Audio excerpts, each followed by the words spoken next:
Martin Heidegger Germany के जाने माने दार्शनिक थे। उन्हें खास तौर पर फिनोमेनोलॉजी और अस्तित्ववाद से जोड़ा जाता है, लेकिन उनकी सोच को पूरी तरह इन्हीं में समेटना सही नहीं है। उनकी सोच ने यूरोप के नए दर्शन पर गहरा असर डाला और फिलॉसफी से बाहर भी, जैसे आर्किटेक्चर, साहित्य, धर्म, थेरेपी और दिमाग से जुड़ी साइंस में भी उनकी बातों का असर देखा गया। हाइडेगर का जन्म जर्मनी के एक छोटे धार्मिक और पारंपरिक गांव में हुआ था। शुरू में उन्होंने धर्म की पढ़ाई की, फिर फिलॉसफी में आ गए। उन्होंने यूनिवर्सिटी में पढ़ाना भी शुरू कर दिया था। उनका परिवार, उनके जीवन और उनकी सोच, इन सब का आपस में गहरा रिश्ता रहा। वे अपनी पत्नी एल्फ्रीडे से कभी अलग नहीं हुए, लेकिन उनके बारे में यह भी जाना जाता है कि वे अपनी स्टूडेंट हन्ना अरेंट से भी जुड़े रहे। हाइडेगर की सोच पर अरस्तू, कांट, कीर्केगार्ड, नीत्शे, दिल्थी और सबसे ज्यादा हुसरल का असर रहा। खासकर हुसरल के साथ उन्होंने काम भी किया। इसी सफर में उनका सबसे बड़ा काम बीइंग इन टाइम लिखा गया। इस किताब ने उन्हें पूरी दुनिया में पहचान दिलाई। इसी किताब की वजह से आगे चलकर अस्तित्ववाद, हर्मेन्यूटिक्स और डिकंस्ट्रक्शन जैसी सोचें उभरीं। बहुत से दूसरे विचारकों ने भी उनकी किताबों से अपने रास्ते बनाए। सन 1933 में हाइडेगर नाजी पार्टी में शामिल हो गए और फ्राइबर्ग यूनिवर्सिटी के रेक्टर बने। उन्होंने वहां पर नाजी विचारधारा लागू की। कुछ लोगों के हिसाब से उन्होंने इसका विरोध भी किया, लेकिन उन्होंने पार्टी नहीं छोड़ी। युद्ध के बाद उन पर जांच हुई और कुछ सालों तक उन्हें पढ़ाने की इजाजत नहीं मिली। बाद में वे दोबारा प्रोफेसर बने, लेकिन उनके बाद के लेखन में कभी भी नाजिज्म का सीधा और साफ इनकार देखने को नहीं मिलता। कुल मिलाकर हाइडेगर का जीवन और काम दोनों ही उलझे हुए रहे।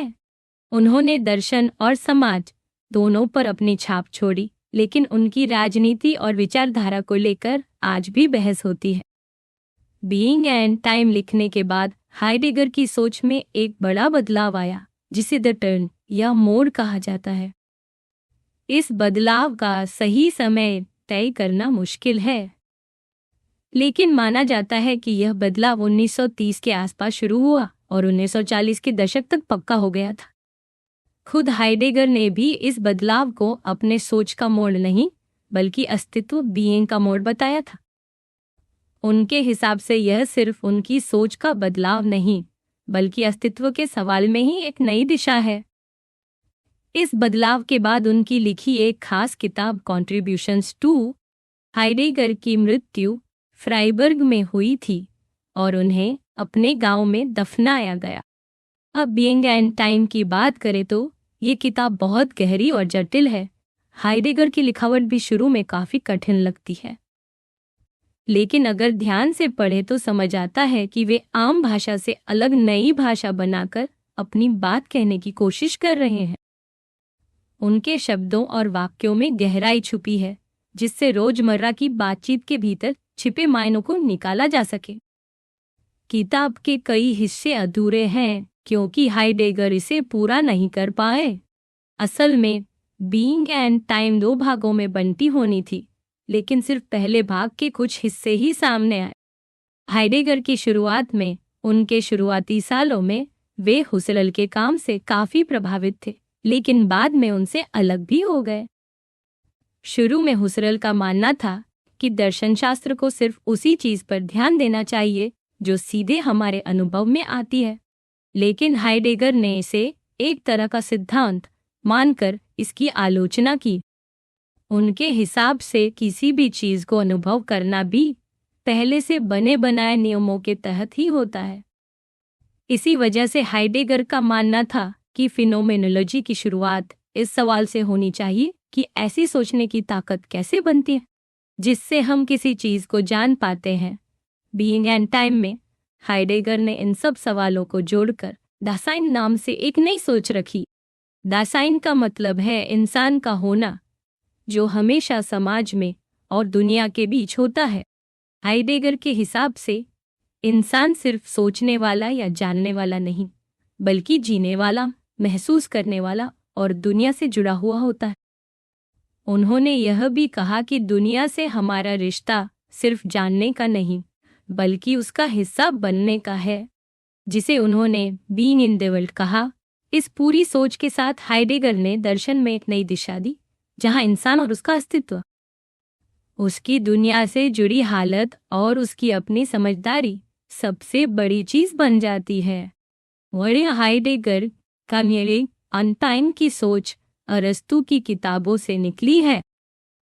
अरस्तु का मानना था कि हर चीज जब हमारे सामने आती है तो उसका कोई मतलब होता है और हम उसे किसी तौर पर समझते हैं।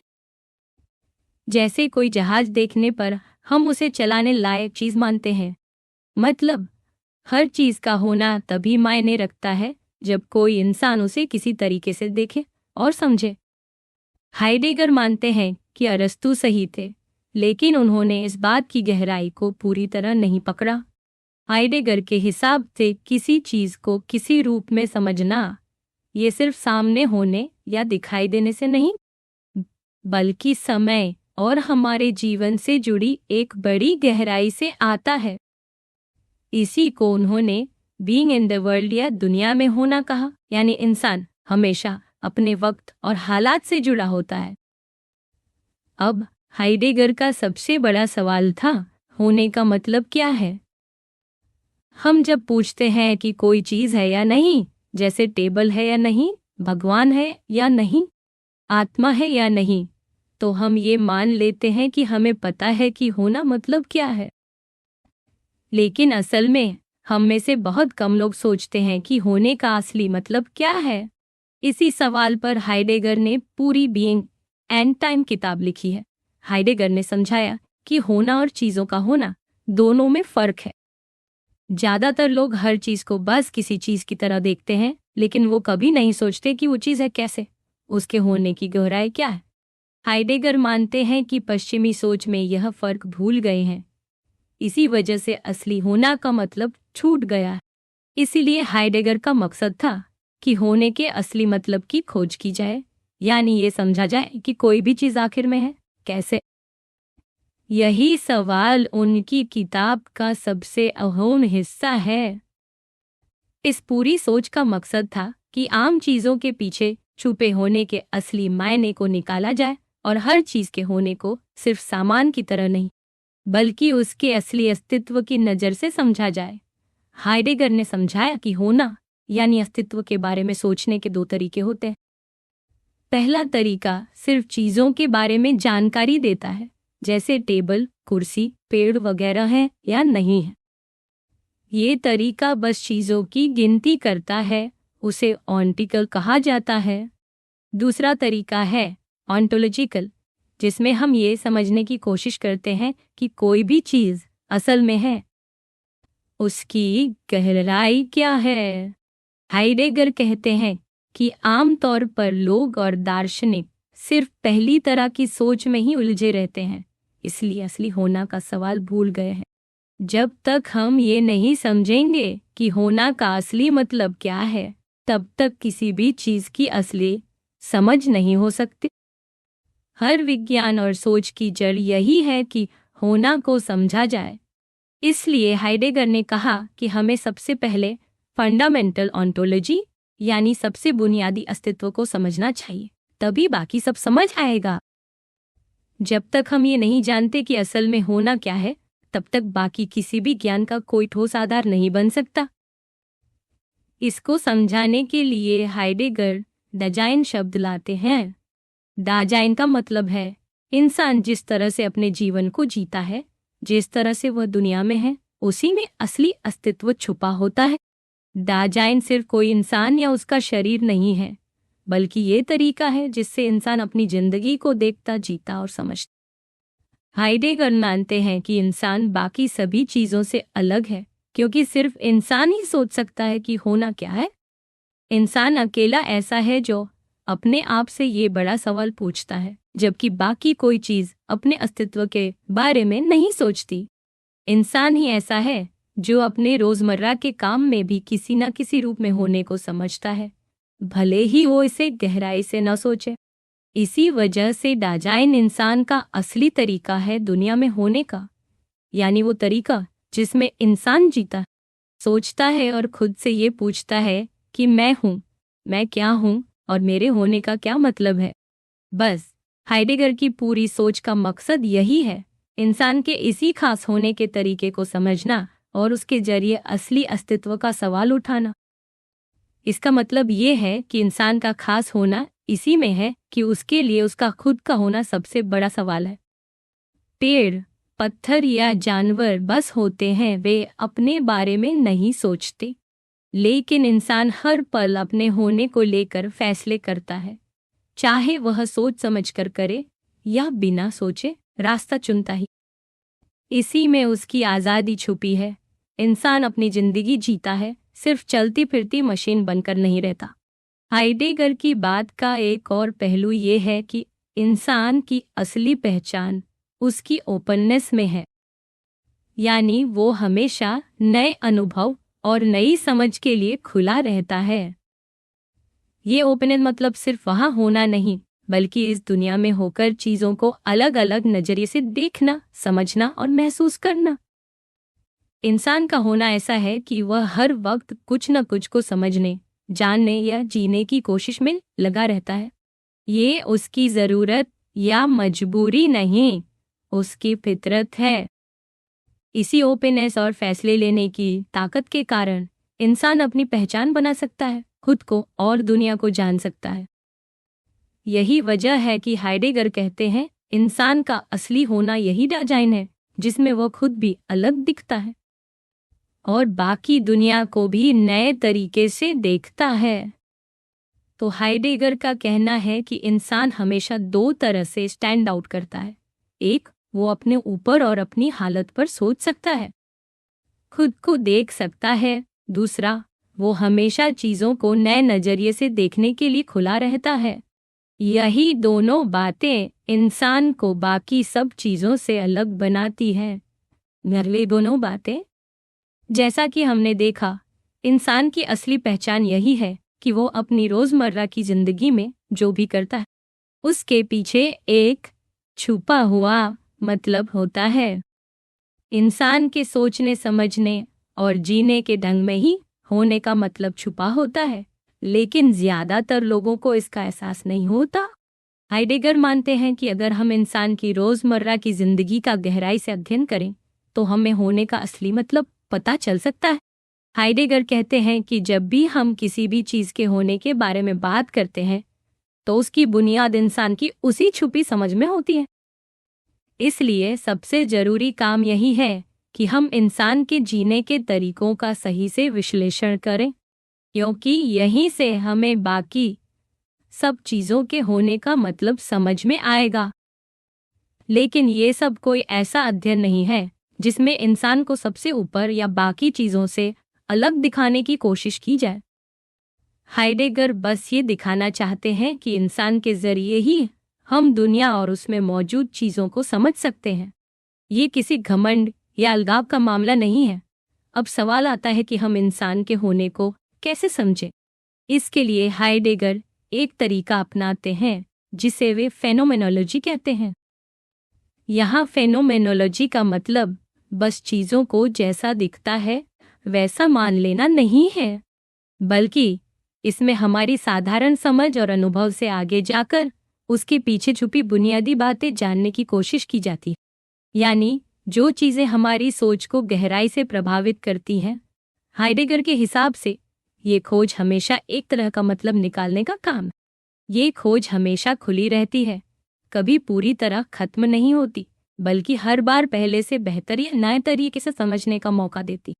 हाइडेगर कहते हैं कि असली बात ये नहीं है कि हम किसी दायरे से बाहर निकल जाएं, बल्कि ज़रूरी ये है कि हम उसी दायरे में सही तरीके से समझें।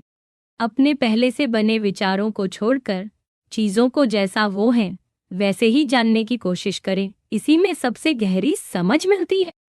अगर सीधे शब्दों में कहें तो हाइडेगर की सोच में फेनोमेनोलॉजी का मतलब है हर चीज़ को उसकी गहराई में जाकर समझना। लेकिन ये समझना कभी भी एकदम पक्का या पूरा नहीं होता। वो मानते हैं कि इंसान की समझ और उसके सोचने के तरीके हमेशा समय और इतिहास के साथ बदलते रहते हैं। इसीलिए पूरी तरह से तय कर पाना कि किसी भी चीज का मतलब क्या है, ये हमेशा थोड़ा अधूरा ही रहता है। अब बात आती है कि इंसान यानी दाजाइन अपनी रोजमर्रा की जिंदगी में चीजों को कैसे देखता और समझता है। हाइडेगर कहते हैं, असल में हम चीजों को वैसे नहीं देखते जैसे वो हैं, बल्कि हम उनका इस्तेमाल करते हुए ही असली मतलब समझ पाते हैं। जैसे एक हथौड़ी का असली मतलब हमें तब समझ में आता है जब हम उससे कील ठोकते हैं, ना कि बस उसे देखकर। इस तरह से देखा जाए तो चीजें हमारे लिए उपयोग के सामान बन जाती हैं। जब तक काम सही चलता रहता है, हमें हथौड़ी, कील या मेज जैसी चीजों के बारे में सोचना नहीं पड़ता, वो अपने आप समझ में आती रहती है। यहाँ इंसान और चीज के बीच कोई अलगाव महसूस नहीं होता, सब कुछ एक बहाव में चलता है। लेकिन जब कोई चीज टूट जाती है या काम नहीं करती, तभी हमें उसका असली वजूद अलग से दिखने लगता है। जैसे ही कोई औजार खराब होता है, हमें उसका अलग होना और उसके बिना हमारा काम रुकना महसूस होता है। ऐसे में चीजें हमारे लिए मौजूद होकर सामने आती हैं, जिनका अस्तित्व हमें अलग से समझ आता है। हाइडेगर का कहना है कि सबसे गहरी पहचान चीजों की तभी होती है जब हम उन्हें काम में लेते हैं, न कि दूर से बस देखने या सोचने में। और इंसान खुद भी तभी अपने आप से अलग नहीं लगता जब वो किसी काम में पूरी तरह डूबा हो। ऐसे वक्त में न तो हमें अपनी खुद की जानकारी होती है, न चीजों की, बस काम ही काम होता है। इसमें ना कोई अलग सब्जेक्ट होता है, ना कोई ऑब्जेक्ट। लेकिन जब हम चीजों को दूर से देखने लगते हैं, जैसे कोई वैज्ञानिक या दार्शनिक सोचता है, तब चीजें हमारे लिए अलग अलग वस्तुएं बन जाती हैं, जिनके अपने गुण और आंकड़े होते हैं। तब इंसान खुद को सब्जेक्ट मानता है और बाकी चीजों को ऑब्जेक्ट यानी अलग अलग चीजों की तरह दिखता है। तो हाइडेगर के अनुसार हमारी असली समझ और रिश्ता चीजों से उनके काम में घुला मिला होता है, ना कि बस सोचने या दूर से देखने में। यही तरीका है जिससे इंसान और चीजों के बीच की असली कड़ी समझ में आती है। हाइडेगर के मुताबिक जब तक कोई औजार या चीज ठीक से काम कर रही है, तब तक हम उसे नोटिस नहीं करते। वो हमारे लिए सीधे सीधे इस्तेमाल में आने वाली चीज रहती है। लेकिन जैसे ही वो चीज टूट जाती है, गुम हो जाती है या कोई रुकावट आ जाती है, तब हमारा ध्यान उसकी तरफ जाता है। उस वक्त हमें वो चीज उपयोग के लिए अनुपयुक्त लगती है, मगर वो तब भी सिर्फ कोई आम चीज नहीं बन जाती, बल्कि हमारे काम के हिसाब से ही उसका मतलब बनता है। जैसे पंक्चर टायर हमें बस रबर का टुकड़ा नहीं, बल्कि खराब औजार की तरह दिखता है, जिससे हमारा सफर रुक गया। इस तरह जब कोई औजार काम नहीं करता, तब इंसान हल निकालने की कोशिश करता है, जैसे किसी और गाड़ी से जाना या टायर बनवाना। कई बार हल निकालने के तरीके वैसे ही सहज होते हैं जैसे सब कुछ ठीक ठाक चल रहा हो, लेकिन कभी कभी हमें गहराई से सोचना पड़ता है, जैसे मिस्त्री बनकर चीजों को ठीक करना। यहाँ इंसान पूरी तरह से सोचने वाला या बस देख रहा सब्जेक्ट नहीं बनता, बल्कि उसके काम का तरीका उसके माहौल से ही जुड़ा रहता है। असल में इंसान और उसके आसपास की दुनिया के बीच ये दूरी या अलगाव कई बार पूरी तरह मिटता नहीं, बल्कि थोड़ा बहुत बना रहता है। इसी वजह से कभी भी सब कुछ बिल्कुल स्मूथ और पारदर्शी नहीं होता, हमेशा थोड़ा बहुत एहसास और ध्यान बना ही रहता है। हाइडेगर का कहना है कि इंसान का दुनिया से रिश्ता हमेशा एक जैसा नहीं होता। ज्यादातर समय हम चीजों को काम में लेते हैं, पर कभी कभी कोई रुकावट आने पर हमें उनके बारे में सोचना भी पड़ता है। इसीलिए हमारी दुनिया से जुड़ाव में हमेशा थोड़ा बहुत बदलाव और दूरी बनी रहती है। हाइडेगर के मुताबिक इंसान का दुनिया में होना बस एक जगह पर मौजूद होने जैसा नहीं है, बल्कि उसका पूरी दुनिया से गहरा रिश्ता है। इंसान हमेशा दुनिया में मौजूद है और ये उसका असली तरीका है जीने का। मतलब इंसान और दुनिया अलग अलग चीजें नहीं हैं, बल्कि इंसान का होना ही दुनिया में होना है। इंसान का दुनिया में होना कोई अलग से जुड़ाव नहीं है, बल्कि उसकी असल पहचान है। जैसे कोई आदमी घर में रहता है तो वो घर सिर्फ उसकी छत नहीं, बल्कि उसका अपना माहौल होता है। वैसे ही इंसान भी अपनी दुनिया में पूरी तरह जुड़ा रहता है। इस दुनिया का मतलब सिर्फ वो जगह नहीं है जहां इंसान रहता है, बल्कि ये उन सब चीज़ों और औजारों का जाल है जिनका इंसान रोज इस्तेमाल करता है। जैसे हथौड़ा सिर्फ एक चीज़ नहीं है, बल्कि वो ठोकने, जोड़ने और घर बनाने के बड़े काम का हिस्सा है। एक काम दूसरे काम से जुड़ा होता है। ये सब चीज़ें आपस में जुड़ी होती हैं। हर चीज़ जो इंसान इस्तेमाल करता है वो अकेली नहीं होती, बल्कि उसके मतलब, उसकी जगह और उसकी अहमियत बाकी सब चीज़ों से मिलकर बनती है। यही चीज़ें और उनका जुड़ाव हमारी दुनिया बनाते हैं। इस तरह इंसान का दुनिया में होना बस मौजूद रहने से कहीं ज़्यादा है। ये एक गहरे जुड़ाव और रिश्ते की बात है जिसमें हर चीज़ का मतलब दूसरे से निकलता है। हाइडेगर मानते हैं कि इंसान की हर गतिविधि के पीछे कोई न कोई मकसद जुड़ा रहता है। जैसे कोई कंप्यूटर पर काम कर रहा है तो वो सिर्फ टाइप नहीं कर रहा, बल्कि किसी बड़े मकसद के लिए काम कर रहा है, जैसे अपनी पढ़ाई या नौकरी के लिए। इंसान जो भी करता है उसके पीछे उसका कोई सपना, रोल या पहचान छुपी होती है, जैसे कोई शिक्षक, बढ़ई या माता पिता। हर चीज़ जो इंसान इस्तेमाल करता है उसकी अहमियत उसी के हिसाब से होती है। जब सब कुछ ठीक ठाक चलता है तो इंसान अपने काम में इतना घुल मिल जाता है कि उसे अपने औजार, मशीन या बाकी चीज़ें अलग से महसूस भी नहीं होती। लेकिन जैसे ही कोई परेशानी आती है, जैसे कंप्यूटर खराब हो जाए, तो इंसान को अचानक महसूस होता है कि वो किस चीज़ में उलझा था, उसका मकसद क्या था और बाकी चीज़ें कैसे उसके काम से जुड़ी थीं। ऐसे मौके पर इंसान को अपने पूरे काम का जाल यानी दुनिया साफ दिखने लगता। हाइडेगर कभी कभी दुनिया शब्द का एक और खास मतलब भी बताते हैं। उनके हिसाब से दुनिया का मतलब है वो पूरा ढांचा जिसमें सारी चीज़ें, मकसद, औजार और इंसान के काम आपस में जुड़े रहते हैं। ये जुड़ाव ही असली दुनिया है, जिसमें हर चीज़ का मतलब बाकी चीज़ों से निकलता है। अब हाइडेगर पुराने दार्शनिकों की सोच की आलोचना करते हैं, खासकर डेकार्ट की। डेकार्ट ने दुनिया को ऐसी जगह माना जिसमें सब चीज़ें लेगो कोनिकन पड़ी रे कोनिके अलग अलग पड़ी हैं और इंसान उन्हें देखने या समझने की कोशिश करता है। लेकिन हाइडेगर के अनुसार असल में इंसान शुरू से ही अपनी दुनिया में गहराई से जुड़ा होता है और चीज़ें उसे तभी समझ में आती हैं जब वो उन्हें अपने मकसद और काम से जोड़कर देखता है। मतलब इंसान की दुनिया हमेशा उसकी सोच, काम और मकसद से बनी होती है, न कि अलग अलग चीज़ों के ढेर से।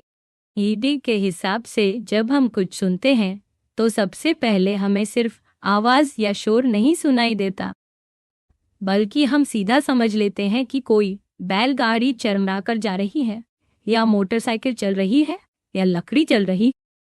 यानी हमें आवाज़ की पहचान उसके काम या मतलब से ही होती है। हमें कभी भी सिर्फ शोर सुनाई नहीं देता जब तक हम उसे अलग से वैसे सुनने की कोशिश ना करें। इससे साफ है कि इंसान शुरू से ही अपनी दुनिया के साथ गहराई से जुड़ा होता है। वो चीज़ों को अलग अलग महसूस नहीं करता, बल्कि अपने रोज़मर्रा के काम में उनका मतलब समझता है। हाइडेगर की सोच में इंसान का असली रिश्ता उन्हीं चीज़ों से बनता है जिनका वो अपने काम में इस्तेमाल करता है, न कि उन चीज़ों से जिन्हें वो बस देखता है या महसूस करता है।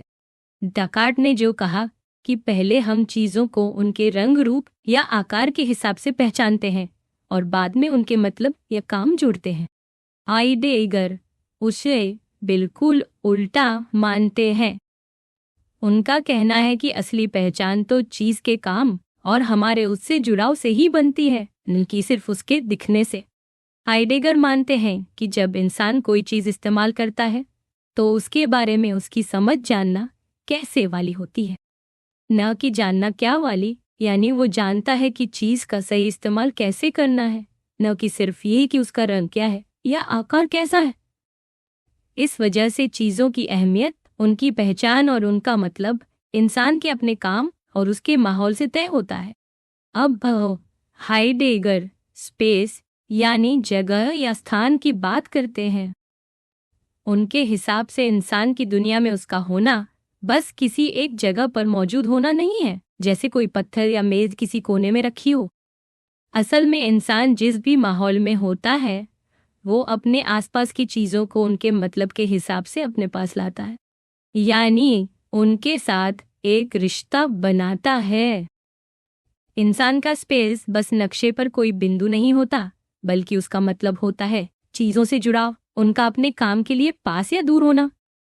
यही असली स्पेशलिटी है जो इंसान की अपनी दुनिया में जीने से बनती है। हाइडेगर कहते हैं कि जब इंसान किसी चीज को अपने पास लाता है या उसके दूर होने का एहसास मिटा देता है, तो इसे ही वे फासले को मिटाना या दूरी कम करना कहते हैं। इसका मतलब ये नहीं कि कोई चीज सच में पास आ गई, बल्कि अगर वो हमारे काम के लिए तुरंत मौजूद है तो वो हमारे लिए पास है। याते आजी कोरेनी इतनाने में आदू नरक को तय अंतलते। दूसरी तरफ अगर कोई चीज हमारे काम के लिए नहीं है तो वो चाहे पास भी रखी हो, लेकिन हमारे लिए दूर ही है। इसलिए इंसान के लिए पास या दूर होने का मतलब उसकी जरूरत और उसके काम से जुड़ा होता है, न कि बस किलोमीटर या मीटर से। हाइडेगर के हिसाब से चीजों का असली मतलब और उनकी जगह भी इंसान के काम और उसके माहौल से तय होती है। जैसे दफ्तर में कंप्यूटर की एक जगह है, प्रिंटर की दूसरी, और सबकी जगह इस हिसाब से तय है कि वो इंसान के काम में कैसे काम आते हैं। ये सब मिलकर एक तरह का जाल बनाते हैं जिससे चीजों का सही मतलब समझ में आता है। इसी को वो असली स्पेस या जगह मानते हैं, न कि सिर्फ नक्शे वाली जगह। कुछ विद्वान इससे अलग मानते हैं कि असली स्पेस तो वो है जिसमें हर कोई काम करता है और हर किसी की अपनी जगह होती है। उनका कहना है कि हाइडेगर की सोच में स्पेस का असली मतलब ठीक से नहीं समझाया गया, खासकर इंसान के शरीर के हिसाब से। कई बार लगता है कि हाइडेगर शरीर को एक अलग ही चीज मानते हैं, जैसे वो सिर्फ एक चीज है जो कहीं रखी हुई है। लेकिन असल में इंसान का शरीर और उसका स्पेस आपस में जुड़े हुए हैं। आखिर में हाइडेगर मानते हैं कि स्पेस और टाइम यानी समय का गहरा रिश्ता है। उनके हिसाब से इंसान की जिंदगी में जो भी चीजें मायने रखती हैं, उनका मतलब और उनका जुड़ाव समय के साथ भी बदलता। फिर भी ये बहस आज भी चलती है कि क्या वाकई हाइडेगर ने स्पेस और शरीर को पूरी तरह समझाया है या नहीं। हाइडेगर का मानना है कि इंसान को कभी भी एक अकेली चीज या एक सोचने वाले मैं के रूप में नहीं समझा जा सकता। इंसान हमेशा दूसरों के साथ जुड़ा होता है और हमारा रोजमर्रा का जीना भी इसी साथ मिलकर होता है। जब हम किसी चीज को देखते हैं, जैसे कोई नाव किनारे लगी है, तो वह हमारे लिए सिर्फ एक नाव नहीं है, बल्कि हमें ये भी समझ आता है कि वो किसी और के काम की है या किसी और के लिए है। इसी तरह हर चीज के होने का मतलब है कि वो किसी इंसान या कई इंसानों के काम आती है। हाइडेगर कहते हैं कि इंसान का असली होना उसका साथ में होना है, मतलब ये कि इंसान का होना ही है दूसरों के साथ मिलकर होना। अकेलेपन का एहसास भी तभी होता है जब हमारा असली रूप ही साथ में होना है। अगर हम कभी अकेले महसूस करते हैं तो वो इसी वजह से है कि हमारी असली हालत हमेशा दूसरों के साथ रहने की है। यहाँ दूसरे का मतलब सिर्फ बाकी लोग नहीं है, बल्कि हमारी पूरी संस्कृति, हमारे समाज के वे तरीके हैं जो हमें बिना बताए ही मिल जाते हैं। हर समाज में ये नियम और आदतें अलग होती हैं। जैसे बात करते समय कितनी दूरी रखनी है, ये भी एक समाज से दूसरे में अलग हो सकता है। हम जो भी करते हैं वो अक्सर लोग कैसे करते हैं उसी का हिस्सा होता है। हमारी पहचान हमारी संस्कृति और हमारे समाज से ही बनती है। इसका सीधा मतलब ये है कि इंसान की दुनिया और उसका जीना हमेशा साझा है, अकेला नहीं।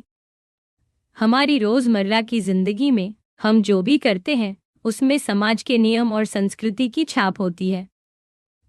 इस वजह से हाइडेगर मानते हैं कि इंसान की असली पहचान और उसकी दुनिया हमेशा दूसरों के साथ मिलकर बनती है।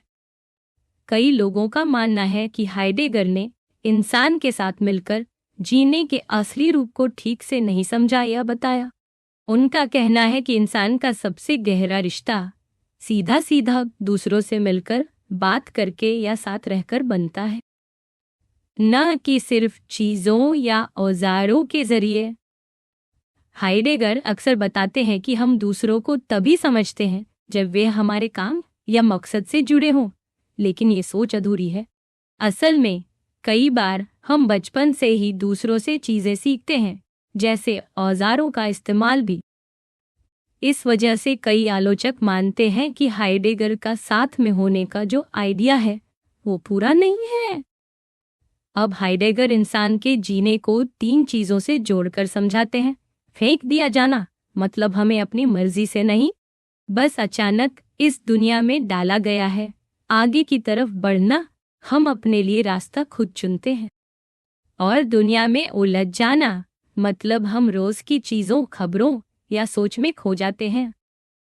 ये तीनों मिलकर दिखाते हैं कि इंसान का होना एक साथ कई भावनाओं, फैसलों और हालातों में फंसा हुआ है। दादी को हाइडेगर कैटम को कनियली केशी को हाइडेगर केयर या चिंता कहते हैं। इंसान का होना हमेशा किसी न किसी बात की परवाह या चिंता में रहना है। ये चिंता हमारे बीते हुए कल और आज के पल से जुड़ी रहती है।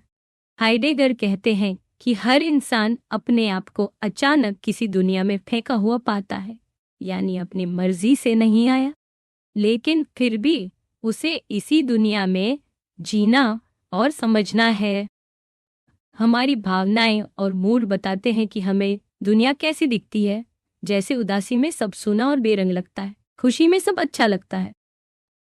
ये भावनाएं या मूड कोई बाहरी या अलग चीज नहीं है, बल्कि इंसान के होने का जरूरी हिस्सा है। हाइडेगर मानते हैं कि मूड या भावना ऐसे ही आती है जैसे हम किसी कमरे में पहुंच जाते हैं, यानी वो हमारे अंदर नहीं बल्कि हम उस माहौल में होते हैं। इसलिए इंसान की जिंदगी में भावना, सोच, फैसले और दुनिया से जुड़ाव सब कुछ गहराई से जुड़ा रहता है। मूड या भावना को लेकर ध्यान रखना जरूरी है कि ये ना तो पूरी तरह बाहर से आती है और ना ही पूरी तरह हमारे अंदर की होती है। हाइडेगर कहते हैं कि मूड हमारे दुनिया में होने के तरीके से ही निकलती है।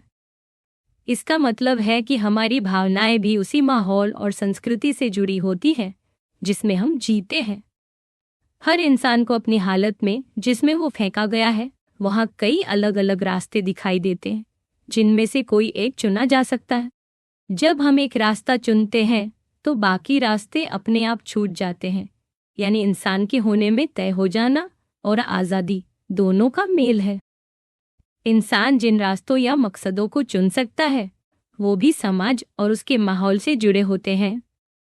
समझ या समझना असल में इन संभावनाओं पर खुद को आगे बढ़ाने की प्रक्रिया है। हाइडेगर के मुताबिक ये कोई सोच समझकर बनाई गई योजना नहीं होती, बल्कि ये इंसान के रोजमर्रा के हुनर और आदतों में दिखती है।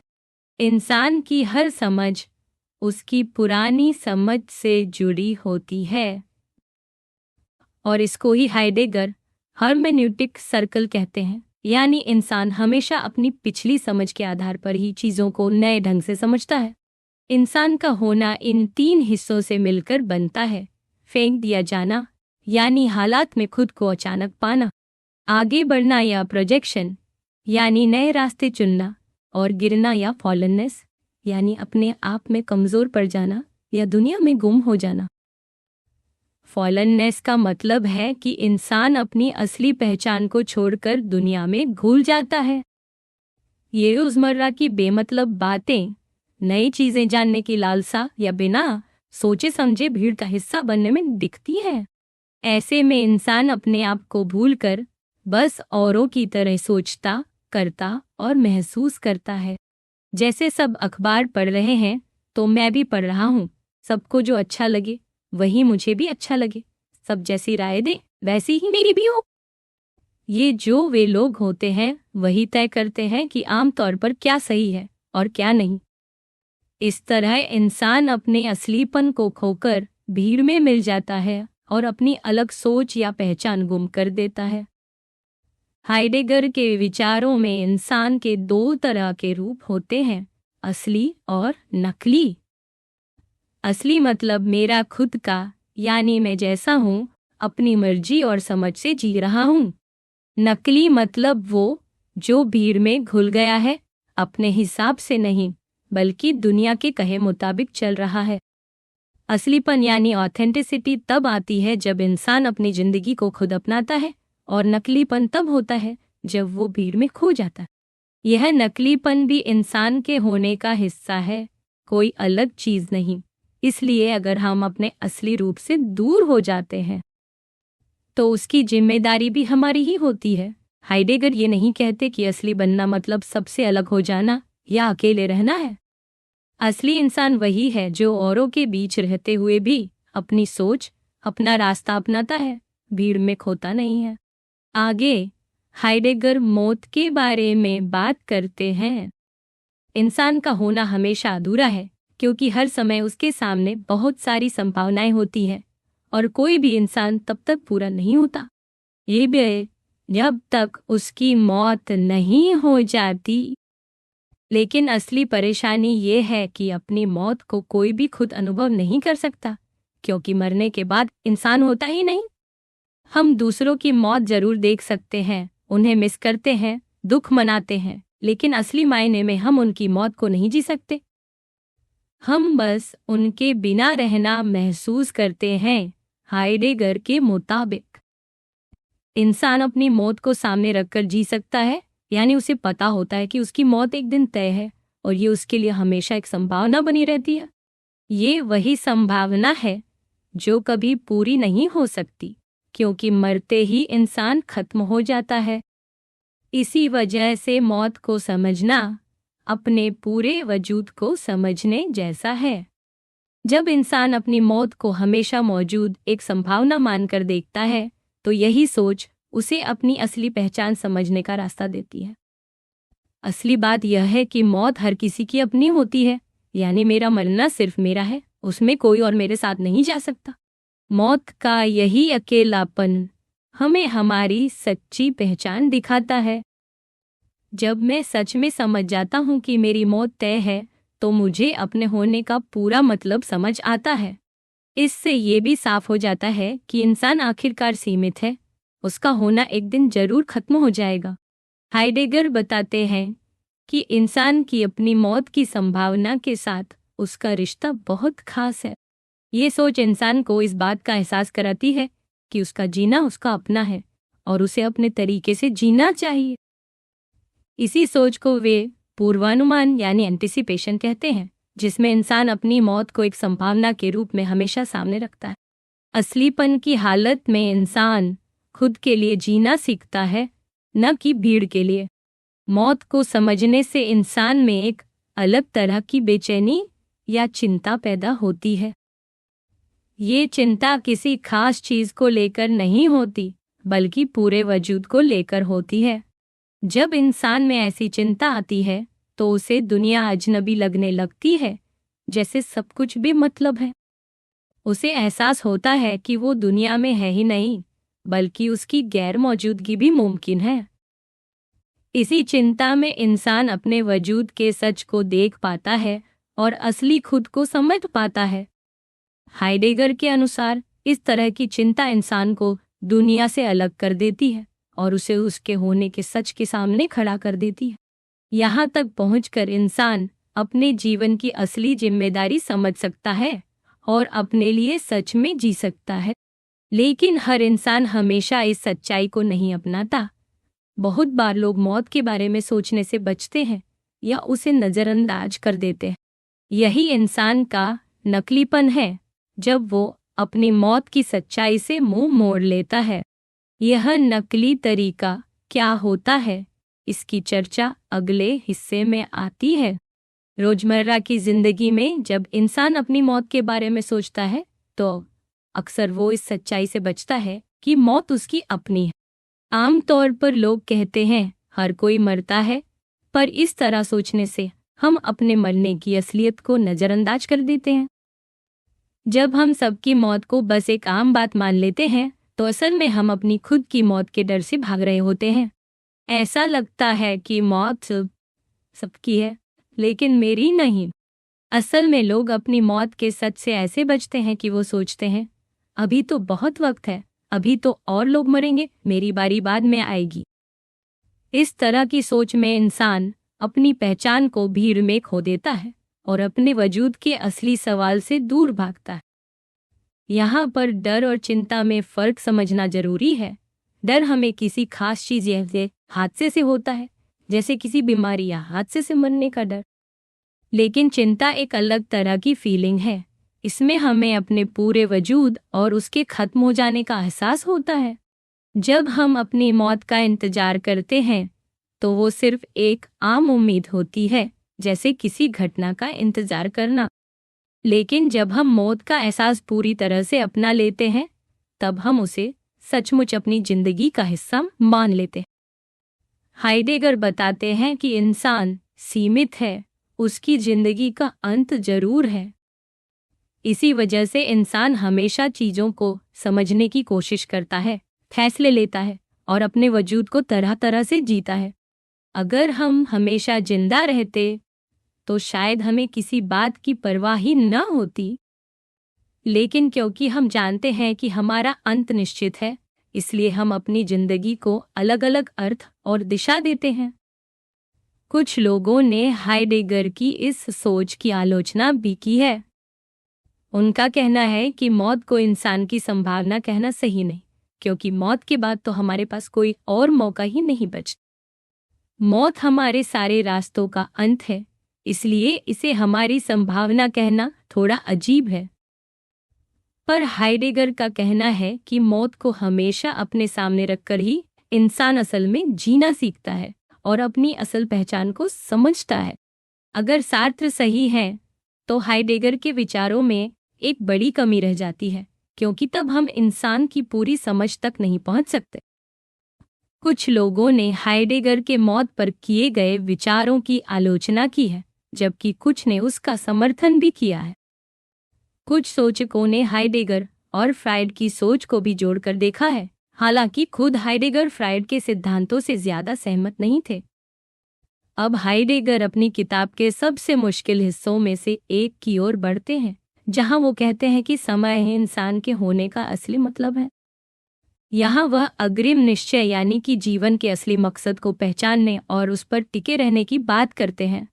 हाइडेगर के मुताबिक इंसान का असली रूप वही है जो अपने भीतर की आवाज़, जिसे वो ज़मीरी अपराधबोध कहते हैं। यह कोई आम गिल्ट की फीलिंग नहीं है, बल्कि वो इंसान जो अपने वजूद की सच्चाई को पहचान लेता है, वो असली इंसान बन जाता है। जो इस आवाज़ को अनसुना करता है, वो भीड़ में खो जाता है। हाइडेगर के लिए ज़मीर या अपराध बोध का मतलब वो नहीं है जो किसी नैतिक नियम को तोड़ने से होता है। यहाँ इसका अर्थ है अपनी खुद की सीमाओं को मान लेना और ये समझना कि जिंदगी में कुछ भी करना या ना करना हमारी ही जिम्मेदारी। असली इंसान वही है जो अपनी सीमाओं, कमियों और मौत की सच्चाई को पहचानता है। जब इंसान असलियत में अपने आप को पहचान लेता है तो उसका ध्यान बाहर की दुनिया की बातों, लोगों की राय या आम धारणाओं से हटकर खुद के अंदर की आवाज़ की तरफ चला जाता है। ये स्थिति डर, चिंता और चुप रहने के भाव के साथ आती है, जिससे इंसान बाहर की भीड़ में नहीं बल्कि खुद के साथ रहता है। यही वजह है कि जब इंसान अपने सच को समझता है तो उसके सोचने, समझने और दुनिया से जुड़ने का तरीका भी बदल जाता है। उसकी जिंदगी अब औरों के कहे मुताबिक नहीं बल्कि अपने असली फैसलों के हिसाब से चलने लगती। यही असली इंसान का रूप है, जो अपनी जिंदगी और फैसलों की जिम्मेदारी खुद लेता है। अब बात करते हैं दृढ़ निश्चय की। इसे समझना हो तो इसे डर, गिल्ट और चिंता जैसे एहसासों का दूसरा नाम मान सकते हैं। लेकिन यह नया शब्द क्यों? एनीतिमा गाल और लेमनी एनजीजे आम के ताक्षिक बकना है। जब इंसान बिना सोचे समझे भीड़ का हिस्सा बन जाता है और जैसे सब करते हैं वैसे करता है, तो वो अपनी जिंदगी की जिम्मेदारी नहीं लेता। लेकिन जब वही इंसान अपने रास्ते खुद चुनता है, अपने फैसलों की जिम्मेदारी लेता है, तब वो अपनी असली पहचान पाता है। इसका मतलब ये नहीं कि इंसान समाज से अलग हो जाता है, बल्कि इसका मतलब है कि वो अपने फैसलों को खुद अपनाता है, ना कि सिर्फ दूसरों की देखा देखी करता है। यहाँ ध्यान देने वाली बात है कि दृढ़ निश्चय का मतलब यह नहीं कि इंसान हमेशा कोई सोच समझकर फैसला ले। कभी कभी ये एहसास अपने आप आता है, जैसे कि हमारे अंदर कोई बदलाव आ जाए। यही दृढ़ निश्चय और आशा यानी भविष्य की तरफ देखने की भावना आपस में जुड़े होते हैं। हाइडेगर का कहना है कि जब इंसान अपने अंदर की आवाज को सच में अपनाता है, तो वो अपनी मौत की सच्चाई को भी कबूल कर लेता है। यही असली जागरूकता है, जिसमें इंसान को समझ आता है कि उसका होना उसकी सीमाओं और उसके फैसलों के साथ ही जुड़ा है। इस तरह से देखा जाए तो दृढ़ निश्चय असल में वो इंसानी आज़ादी है, जिसमें हम अपनी जिंदगी को खुद समझते और जीते हैं। आगे बढ़ते हुए हाइडेगर कहते हैं कि समय ही वो असली बुनियाद है, जिससे इंसान का होना, उसका समझना और उसकी पूरी सोच जुड़ी हुई है। इंसान तभी अपनी असली पहचान तक पहुंच सकता है जब वो अपनी जिंदगी को समय के साथ जोड़कर देखे। यानी जो कुछ भी हम हैं, उसमें हमारा बीता हुआ कल, हमारा आज और हमारा भविष्य, ये सब मिलकर हमारी असली पहचान बनाते हैं। हाइडेगर के अनुसार समय को हम घड़ी में टिकने वाले पलों या विज्ञान के हिसाब से नहीं समझ सकते। ऐसा समय सिर्फ बाहरी चीजों को दिखाता है, लेकिन इंसान की अपनी असली जिंदगी का जो समय है, वो उसके अंदर से आता है। यानी उसकी यादें, उसकी उम्मीदें और उसका जीना, ये सब मिलकर उस समय को बनाते हैं जो असली इंसान के होने को मायने देता है। यही हाइडेगर का असली मतलब है। समय ही इंसान के असली वजूद की बुनियाद है। हाइडेगर के हिसाब से इंसान का असली वजूद समय के साथ जुड़ा है। वे कहते हैं कि असल में समय कोई बाहर की चीज नहीं है, बल्कि इंसान अपने होने को समय के जरिए जीता है और समझता है। इंसान के होने का मतलब ही है अपने बीते हुए कल, आज और आने वाले कल के साथ जीना। हाइडेगर इसे इस तरह समझाते हैं कि समय को टुकड़ों में नहीं बांटा जा सकता। बीता हुआ कल, आज और आने वाला कल, ये तीनों एक साथ जुड़े रहते हैं। इंसान की जिंदगी में हर पल में ये तीनों रंग मौजूद होते हैं। हर इंसान का होना इस तरह से समझा जा सकता है कि वो अपने बीते वक्त को समेटे रहता है, अपने भविष्य की तरफ देखता है और साथ ही वो अभी के पल में भी डूबा रहता है। जब इंसान अपने भविष्य की तरफ देखता है, अपने सपनों और मंजिल की ओर बढ़ता है, तो वो अपने असली वजूद को समझता है। लेकिन जब इंसान सिर्फ भीड़ के साथ बह जाता है और आज में ही उलझा रहता है, तो वो अपनी असली पहचान से दूर चला जाता है। बीता हुआ कल इंसान के अंदर बस जाता है, वो अपना इतिहास साथ लेकर चलता है और वही उसकी पहचान का हिस्सा बन जाता है। वहीं आज का पल उसे कई बार भटका देता है, क्योंकि दुनिया की भाग दौड़ में इंसान नए नए तजुर्बे और चीजों के पीछे भागता है और अपने बीते वक्त या भविष्य की चिंता छोड़ देता है। मगर हाइडेगर का मानना है कि इंसान का होना इन तीनों को जोड़कर ही पूरा होता है। इंसान जब अपने अंदर झांकता है तो उसे समझ आता है कि हर पल में उसका बीता हुआ कल, उसका आज और उसका आने वाला कल, यही तीनों उसकी असली समझ और उसकी सोच को बनाते हैं। इसीलिए हाइडेगर कहते हैं कि असल में इंसान का होना, उसका समझना, उसका सपना देखना और उसका जज्बा सब कुछ समय के इस गहरे रिश्ते से ही पैदा होता है। हाइडेगर के मुताबिक इंसान की असली जिंदगी सिर्फ मौत के डर या उसके इंतजार में नहीं बीतती, बल्कि उसका एक और सिरा है, उसका जन्म। लेकिन यहाँ जन्म का मतलब सिर्फ शरीर के पैदा होने से नहीं है, बल्कि उस पल से है जब इंसान एक समाज या संस्कृति का हिस्सा बनता है। जब वो किसी परंपरा, भाषा या रीति रिवाज में ढल जाता है, यहीं से इंसान की असली कहानी शुरू होती है। यानी वो अपनी दुनिया में फेंका गया है और अब उसे उस माहौल में खुद को समझना है और आगे बढ़ना है। इंसान अपने अतीत यानी अपने समाज और पुरखों की विरासत के साथ ही जीता है। लेकिन हाइडेगर का कहना है कि इसका मतलब ये नहीं कि हम बस अपने पुरखों की नकल ही करते रहें, बल्कि हम अपने अतीत से सीख सकते हैं, उसे अपना कर उसमें कुछ नया जोड़ सकते हैं और खुद को उसी के हिसाब से आगे बढ़ा सकते हैं। यानी हम पुराने रास्तों को फिर से जी सकते हैं, लेकिन अपने तरीके से, अपनी पहचान के साथ। इसी को वे हिस्टोराइजिंग कहते हैं, यानी अपनी जिंदगी को अतीत और भविष्य के बीच जोड़ना। इंसान का असली वजूद इसी में है कि वो अपने अतीत और विरासत को पहचानता है, उसे अपनाता है और उसके साथ ही अपने लिए नए रास्ते भी चुनता है। इंसान की आज़ादी इसी में है कि वो अपनी सीमाओं और विरासत को पहचान कर, उसे पूरी तरह अपनाकर, उसके अंदर रहकर भी अपने लिए अपनी करे। इस सोच में इंसान पूरी तरह से अपने समाज और इतिहास से कटा हुआ नहीं है, बल्कि वो उन्हीं के साथ अपनी अलग पहचान बनाता है।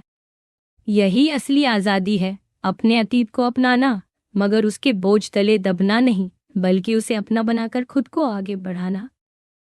हाइडेगर की सोच में इंसान के असली वजूद का एक और पहलू है, जिसे वे किस्मत या भाग्य कहते हैं। लेकिन यहाँ किस्मत का मतलब बस इतना नहीं है कि सब कुछ तय है, बल्कि इसका मतलब है कि इंसान अपने अतीत, समाज और संस्कृति को पहचान कर, उसे अपना कर अपने लिए रास्ता बनाता है। यही बात किसी एक इंसान पर ही नहीं, बल्कि पूरे समाज पर लागू होती है।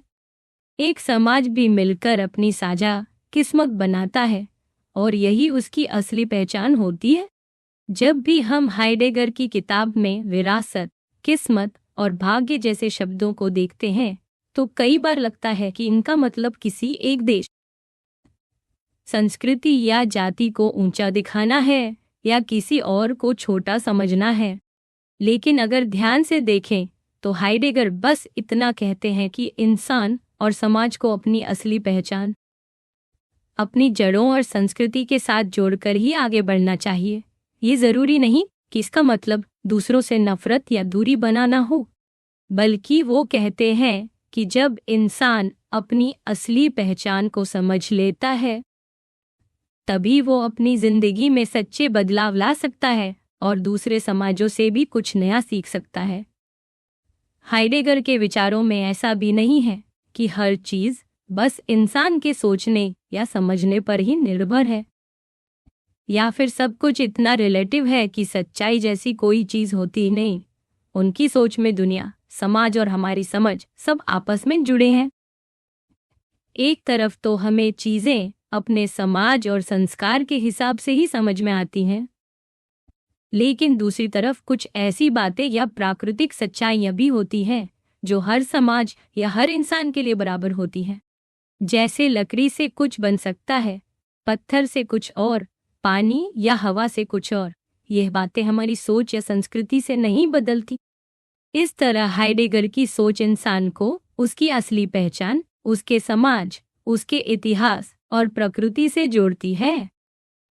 इंसान अपनी विरासत को समझकर, अपनाकर उसमें से कुछ नया और अपना बनाता है, और इसी में उसकी असली आज़ादी और पहचान है। अगर हम हाइडेगर की बात को बहुत आसान शब्दों में समझें, तो उनका नजरिया एक हल्के किस्म का वैज्ञानिक यथार्थवाद जैसा दिखता है। मतलब जब हम विज्ञान की नज़र से चीज़ों को देखते हैं, तो वो अपने असली रूप में हमारे सामने आती हैं, यानी जैसे वो खुद में होती हैं, ना कि सिर्फ हमारी सोच या संस्कृति की वजह से। लेकिन हाइडेगर के मुताबिक कोई भी चीज हमारे लिए तब तक मायने नहीं रखती जब तक हम उसे किसी रूप में न समझें, यानी जब तक इंसान जैसा कोई प्राणी उसे अर्थ नहीं देता। अगर इंसान न होते तो अर्थ जैसी कोई बात भी नहीं होती। इसका मतलब ये है कि दुनिया में चीजें खुद ब खुद तो मौजूद हो सकती हैं, लेकिन वे हमारे लिए तभी मायने रखती हैं जब हम उन्हें समझ पाते हैं। असली सच्चाई या यथार्थ का मतलब हाइडेगर के लिए ये नहीं है कि चीजें बस बाहर हैं, बल्कि उनका हमारे लिए कोई मतलब, कोई पहचान होनी चाहिए, और ये पहचान इंसान ही बनाता है। अब अगर सच की बात करें तो पुराने जमाने के विचारकों के लिए सच का मतलब होता था कि किसी बात का हालात से मेल खाना। जैसे एक बात सच है, यही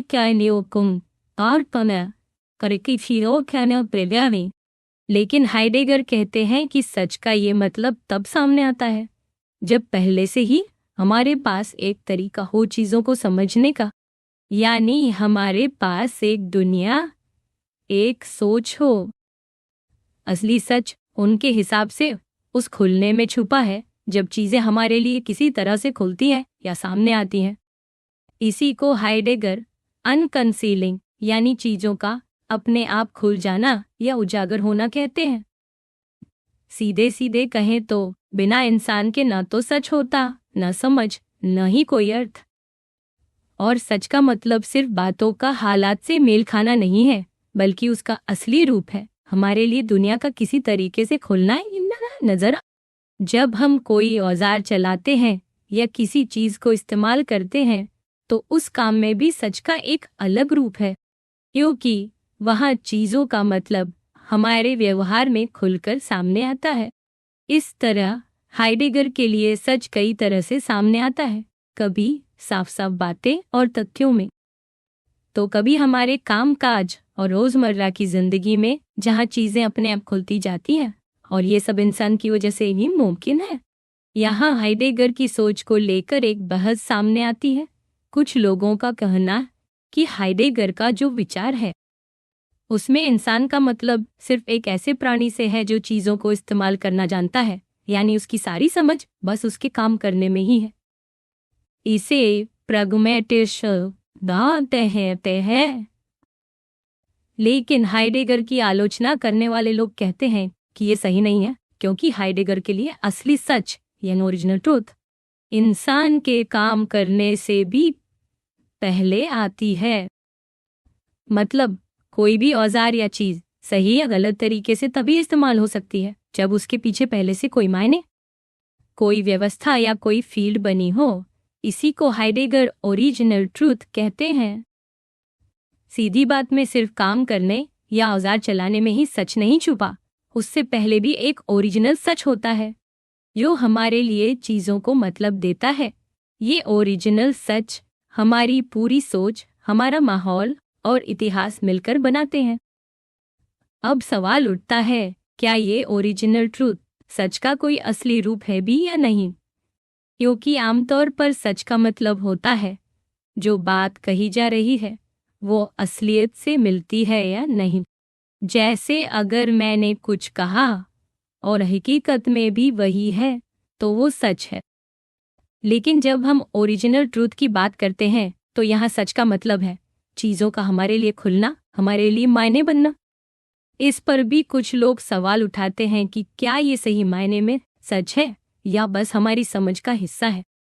इसी तरह अगर हम ये माने कि सच और समझ दोनों ही अपने अपने वक्त और समाज से जुड़े होते हैं, तो इसका मतलब यह हो सकता है कि विज्ञान की भी हर सच्चाई अपने समय और संस्कृति के हिसाब से होती है।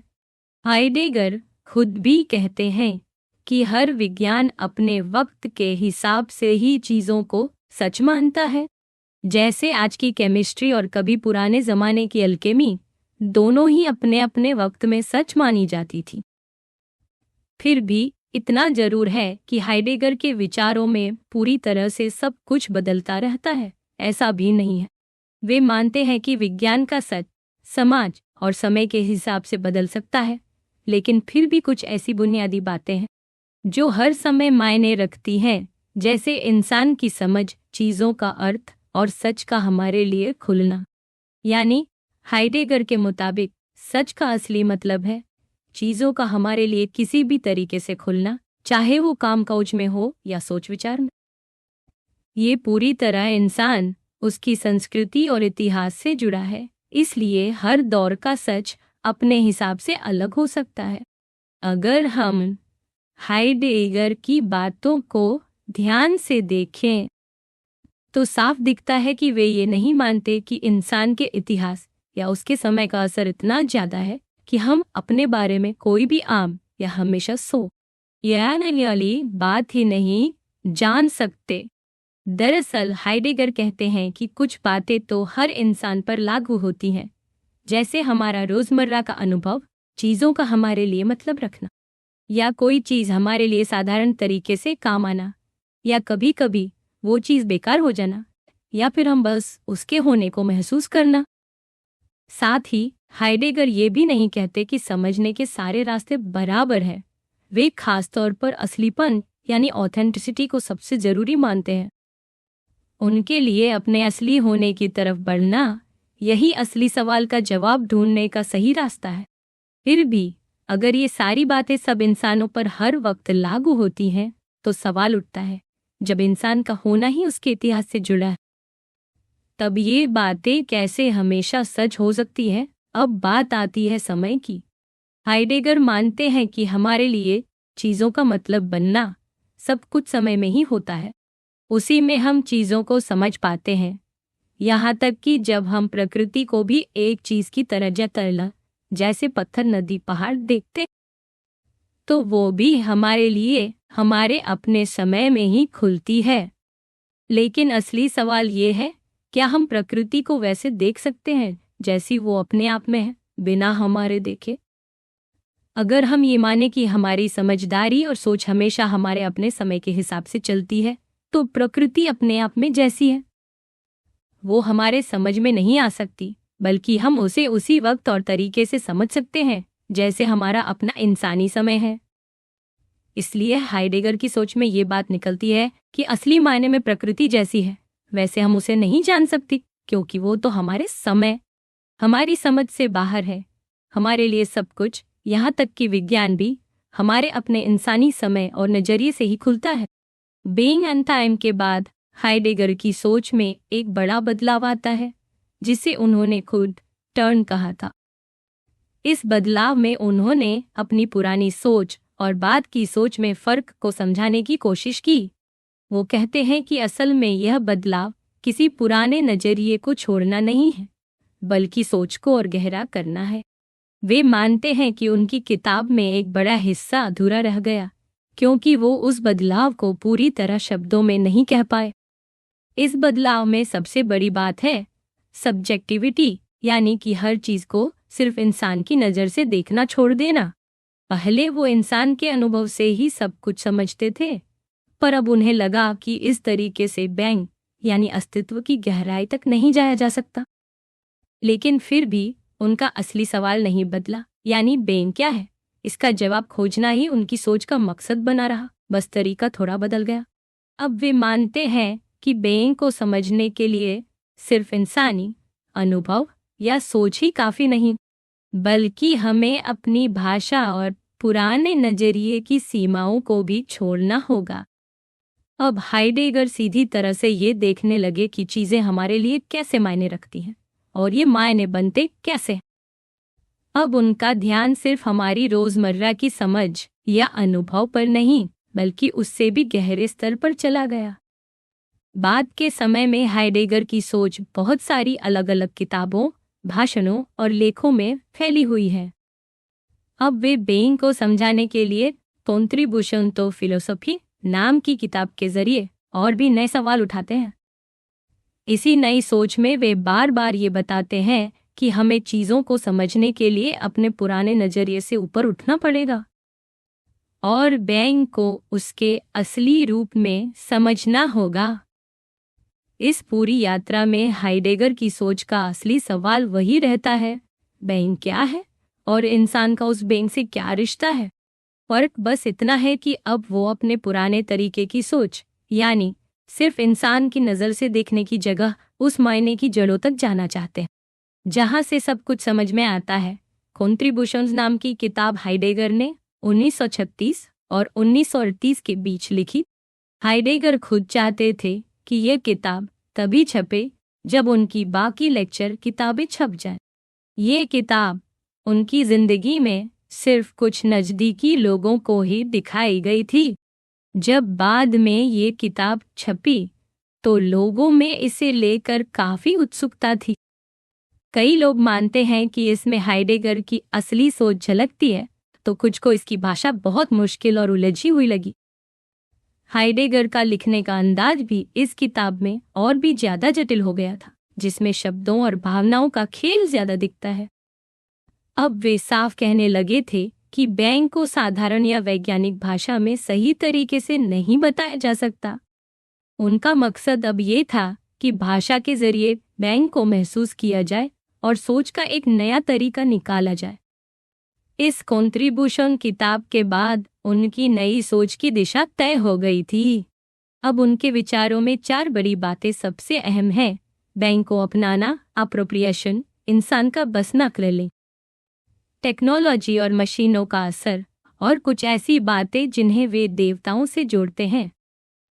बैंग ऑन टाइम में हाइडेगर ने इंसान की खास पहचान का आधार समय यानी टेम्पोरलिटी को बताया था, लेकिन बाद की सोच में उनका ध्यान ड्वेलिंग यानी इंसान का इस दुनिया में बसने पर चला गया।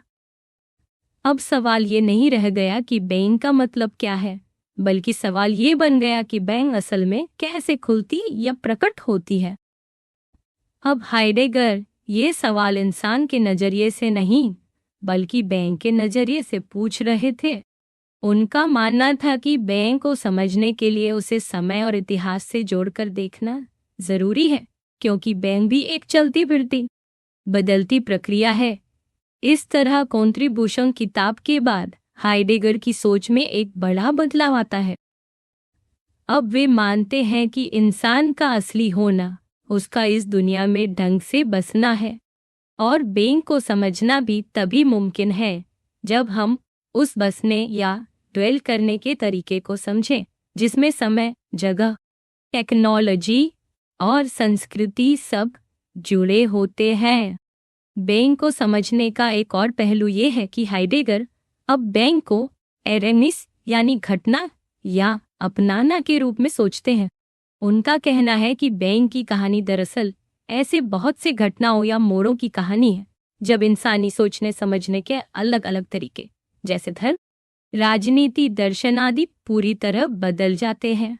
हर बार जब ये बदलाव होता है तो इंसान की दुनिया को समझने का तरीका भी नया हो जाता है। ऐसे में बैंग खुद इंसान को अपने हिसाब से ढाल लेती है, यानी बैंग ही इंसान की समझ और दुनिया को अपनाती और चलाती है। हाइडेगर के मुताबिक बैंग को खुलने और आगे बढ़ने के लिए इंसान की जरूरत होती है।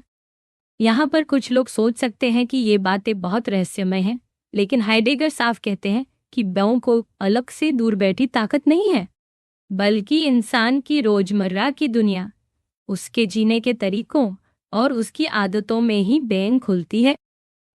इसी तरह ड्वेलिंग यानी बसना या रहना हाइडेगर की बात की सोच में बहुत अहम हो गया।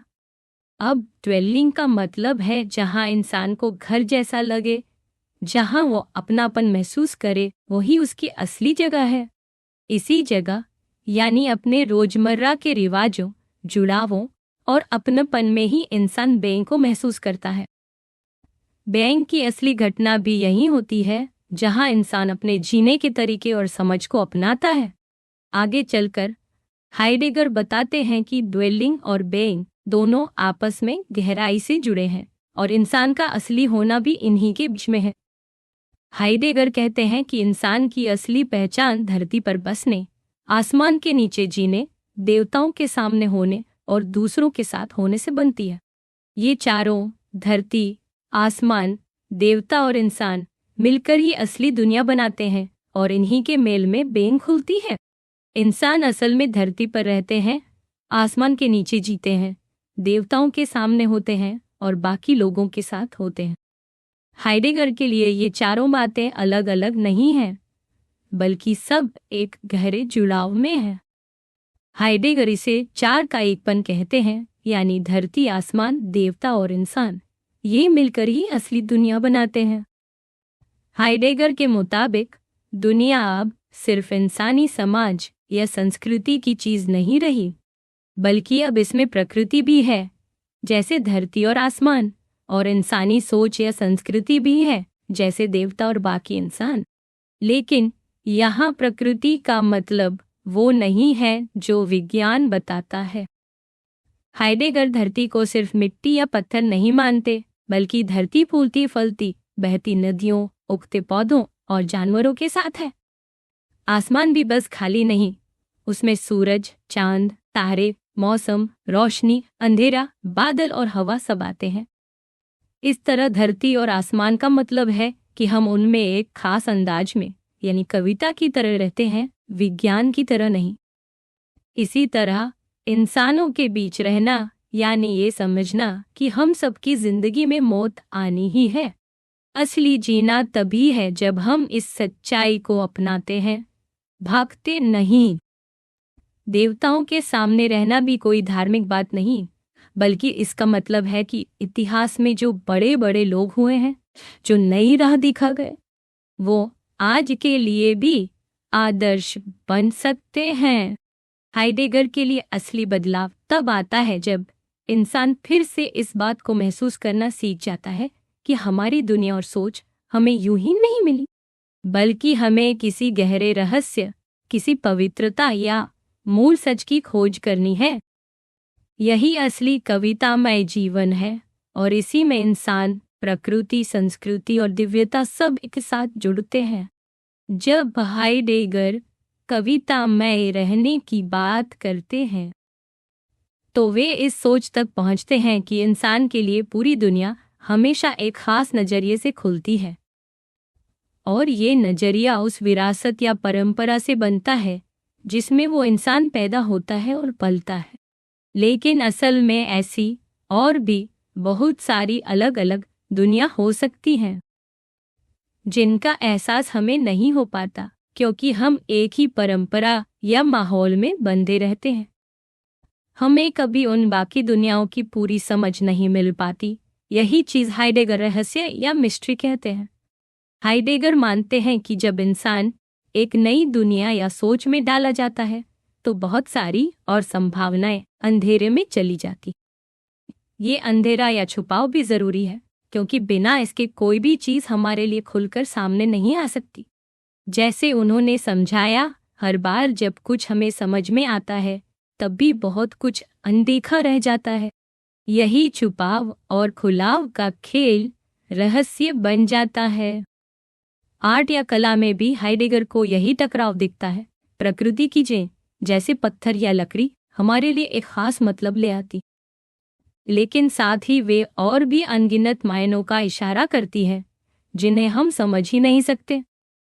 इसी को हाइडेगर धरती और दुनिया के बीच का संघर्ष कहते हैं। हाइडेगर के लिए ये रहस्य कोई डराने वाली या नकारात्मक चीज नहीं, बल्कि असल जिंदगी और सोच का हिस्सा है। हमारे लिए रहस्य का मतलब है वो सब कुछ जो हम नहीं जानते, लेकिन जो हर वक्त हमारे साथ रहता है। जब इंसान अपनी मौत के बारे में सोचता है, तो भी उसे अपने कुछ न होने का एहसास होता है, और यही उसे इस रहस्य से जोड़ता है। इंसान का असली रहना, यानी कवितामय जीवन, सिर्फ धरती, आसमान, देवता और बाकी लोगों के साथ रहना नहीं है, बल्कि हमेशा उस अनदेखे रहस्य के साथ भी जीना है जो हर वक्त हमारे चारों तरफ छुपा हुआ है। अगर इंसान के होने का असली मतलब चार चीजों के मेल, धरती, आसमान, देवता और इंसान में रहना है, तो इंसान तभी सच में इंसान कहलाएगा जब वो इस मेल को समझे और संभाले। हाइडेगर मानते हैं कि असली इंसान वही है जो धरती को बचाए, आसमान को खुलेपन के साथ देखे, देवताओं की राह देखे और अपनी नश्वरता को अपनाए। लेकिन उनका कहना है कि आज के जमाने में, खासकर पश्चिमी समाज में, लोग इस असली रहने के तरीके को भूल गए हैं। इंसान अब इस मेल को संभाल नहीं पा रहा।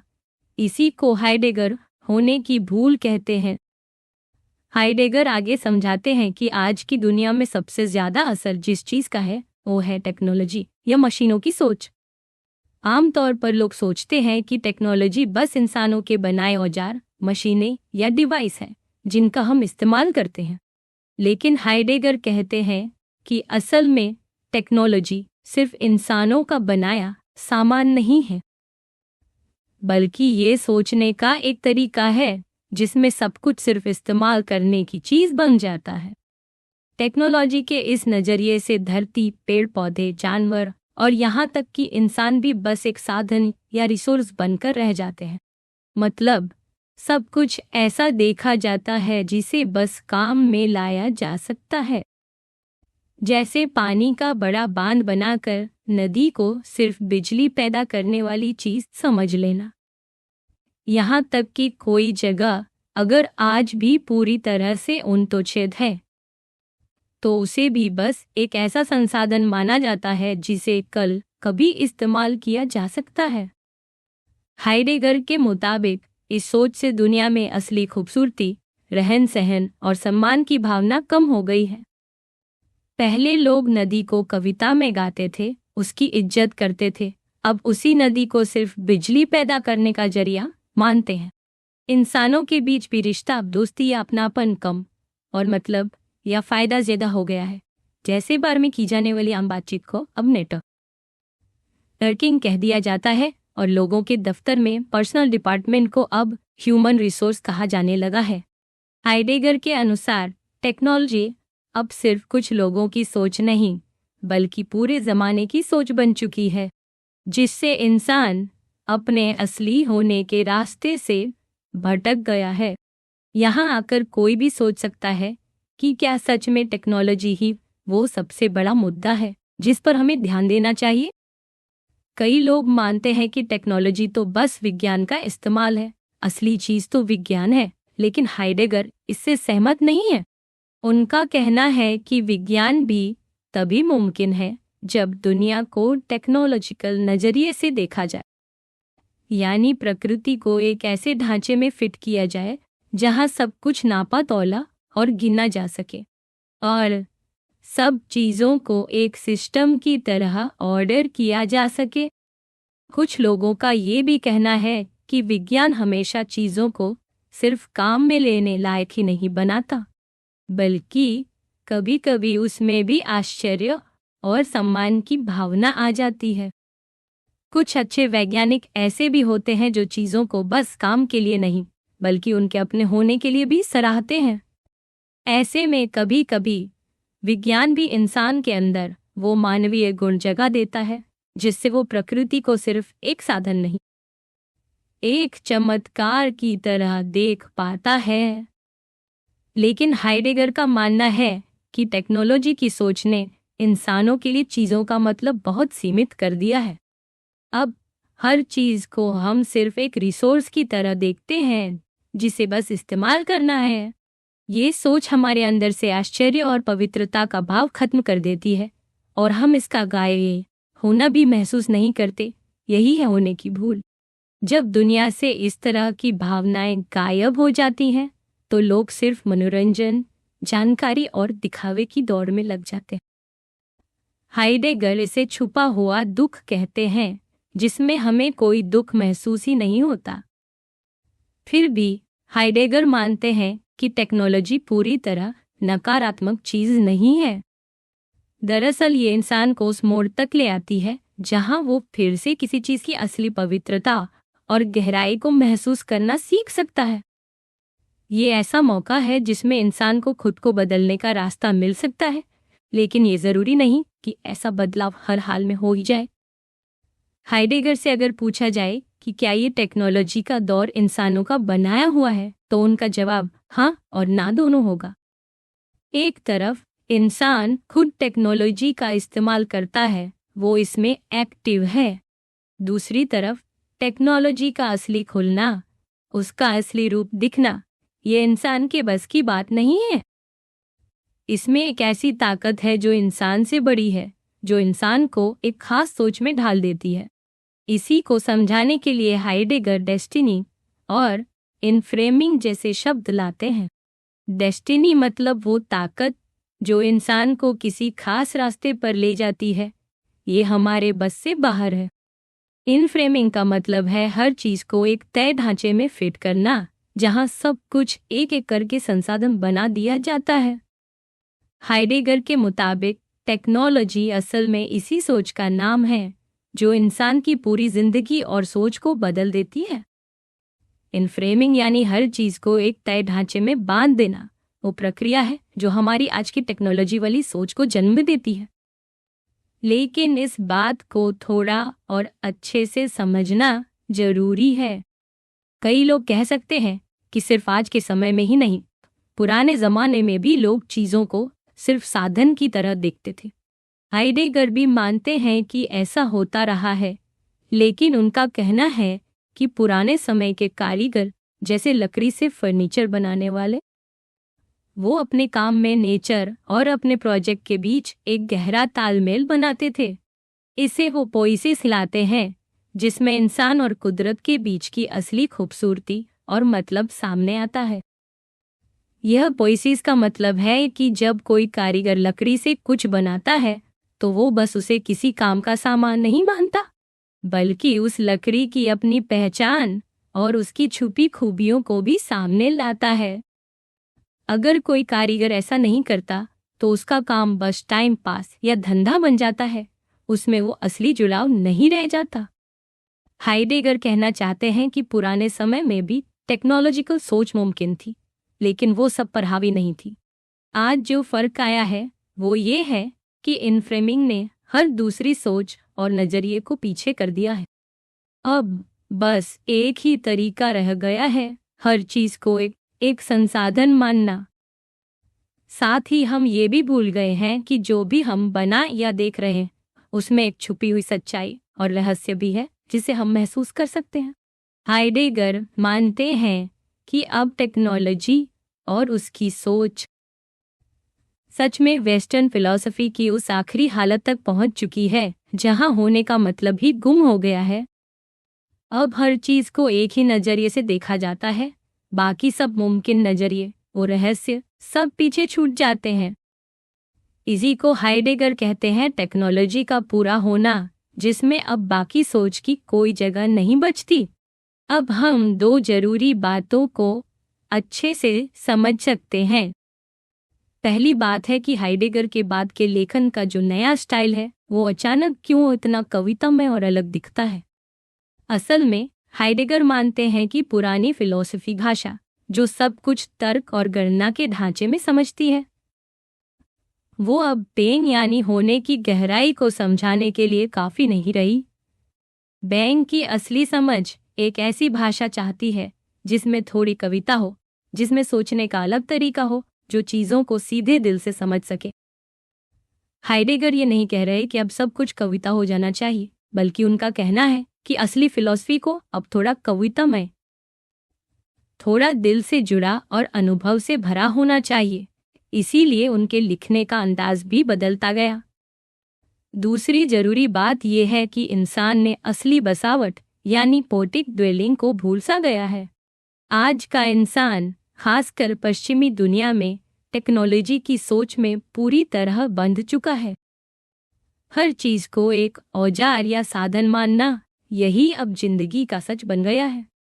इसी वजह से हमने वो नजरिया खो दिया है जिसमें हम चार चीजों, धरती, आसमान, दिव्यता और इंसानों के साथ। हाइडेगर मानते हैं कि इस सोच का उल्टा कोई आसान या सीधा हल नहीं है। न तो हमें सिर्फ टेक्नोलॉजी को बढ़ाना चाहिए, न ही उसे बुरा कहकर दूर कर देना चाहिए। असली रास्ता ये है कि हम टेक्नोलॉजी के बीच भी रहना सीखें, पर वो हमारी पूरी सोच पर हावी ना हो। हमें ये समझना है कि बेइंग यानी अस्तित्व अपने आप में एक तोहफा है, हमें इसे समझकर इसकी कदर करके जीना है। हाइडेगर के मुताबिक कुछ कलाकृतियां, जैसे कोई अच्छी कविता, कोई पुराना लकड़ी का पुल, हमारे लिए रास्ता खोलती हैं, जिससे हम बेइंग की सच्चाई को महसूस कर सकते हैं।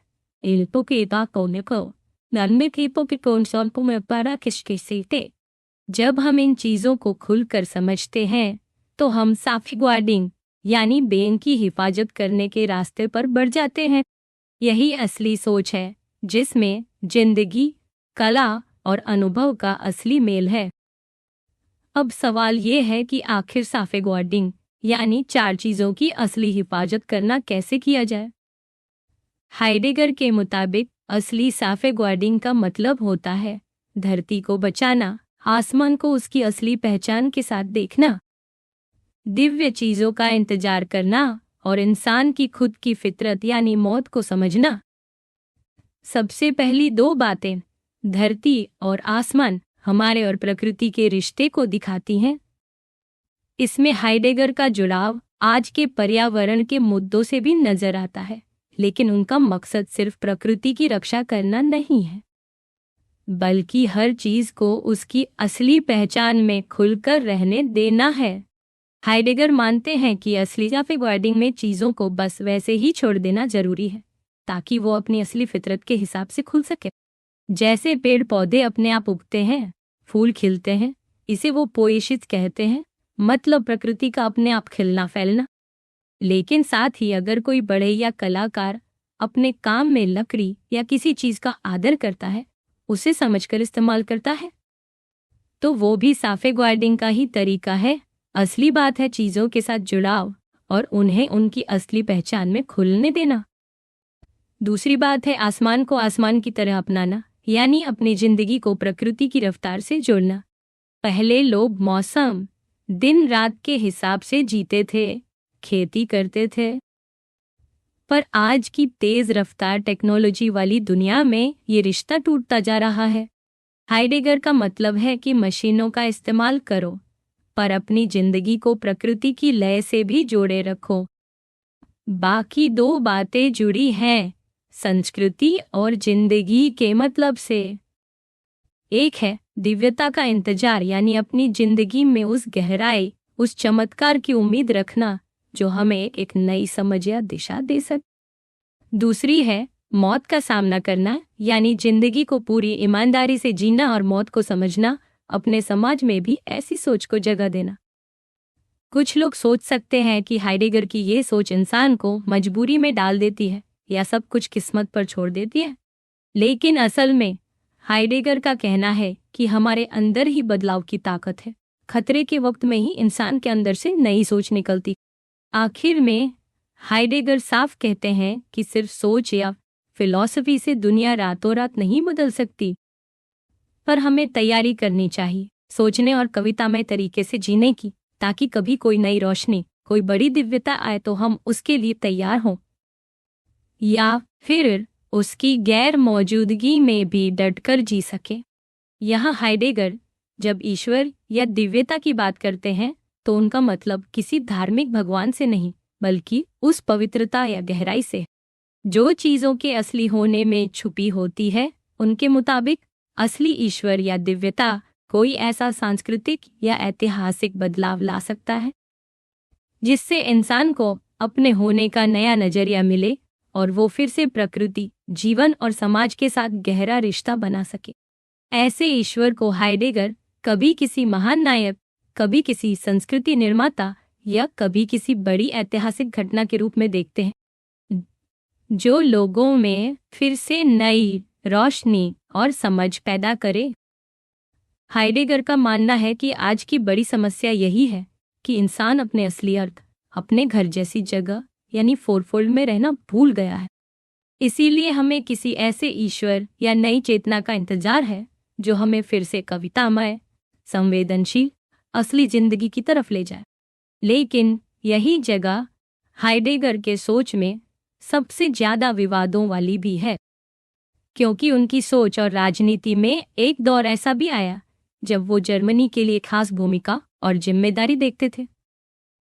हाइडेगर मानते थे कि जर्मन लोग दुनिया में एक बड़ा बदलाव ला सकते हैं, वो भी सिर्फ अपने लिए नहीं बल्कि पूरी मानवता के लिए।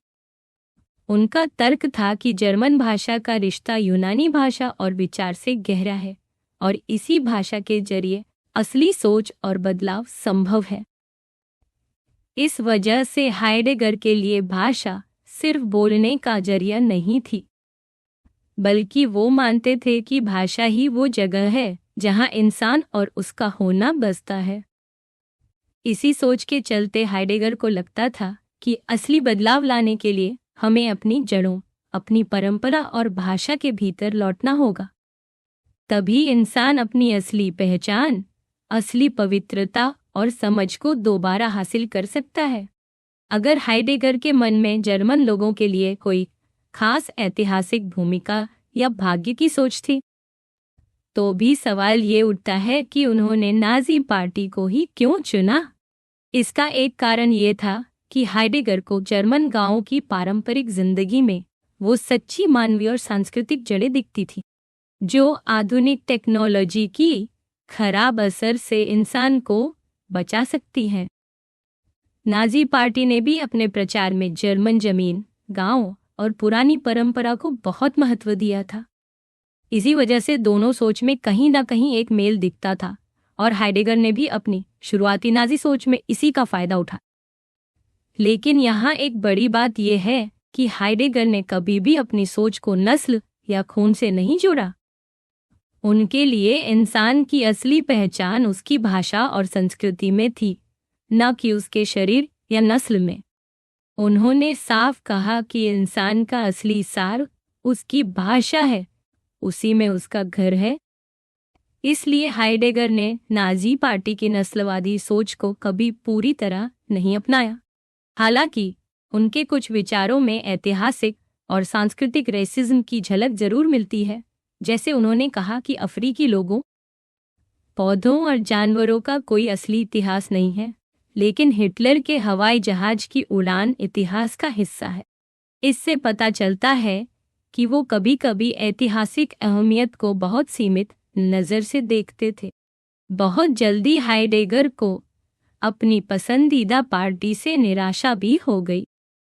उन्हें लगा कि नाजी पार्टी के जो नेता हैं, वे असली बदलाव या महान उद्देश्य को समझ ही नहीं रहे, बल्कि वो तो पुराने ढर्रे पर चल रहे हैं और टेक्नोलॉजी की ही भाषा बोल रहे हैं। हाइडेगर को लगने लगा कि ये लोग असली दिव्यता नहीं हैं, बल्कि बस दिखावे वाले नकली भगवान हैं। फिर भी वो जर्मन लोगों की ऐतिहासिक जिम्मेदारी और बदलाव की जरूरत पर विश्वास करते रहे। आखिर में हाइडेगर की सोच और उनकी राजनीति का रिश्ता बहुत उलझा हुआ है। ये सच है कि उनके जीवन पर नाजी पार्टी की छाया जरूर पड़ी, लेकिन उनकी पूरी सोच को उसी नज़र से देखना सही नहीं है।